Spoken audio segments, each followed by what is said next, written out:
અમારા જેવાનો હાથ જોડવાથી કામ જ નથી થતો. અમે તો ખૂબ હાથ જોડ્યા ને સાહેબ. અમારા જેવાનો હાથ જોડવાથી કામ જ નથી થતો. અમે તો ખૂબ હાથ જોડ્યા ને સાહેબ. અમે કોઈ વેપારી કોઈ બીજા ઝંઝટમાં પડવા નથી માંગતા. ઘણા ખાતાવાળા આવે, મારે કોઈને નામ લેવા નથી, પણ હું વેપારીને અપીલ કરવા માંગુ, તમે આવું ભોગ ન બનો, નિયમિત રાખીને તમે સામનો કરો.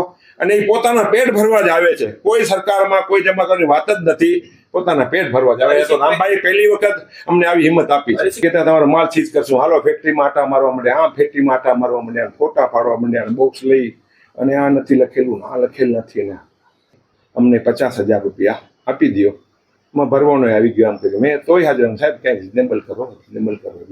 એટલી વારમાં મને યાદ આવ્યા રામભાઈ ટોલમાં વાળા કોઈ ચૌહાણ સાહેબ ને બીજા 4-5 ઓફિસ ઇન્સ્પેક્ટરો આવ્યા છે. અને મને આ રામભાઈ કીધું આ ફોન આપે ને રામભાઈને ફોન આપ્યો. રામભાઈ એને ફોનમાં શું વાત કરી તો મેં નથી સાંભળ્યું. રામભાઈ એને વાત કરી મને કે હવે તમે 37,000 રૂપિયા આપો. સાહેબ 37,000 રૂપિયા એટલા કિંમત થાય અને અત્યારે મારી પાસે પૈસા નથી.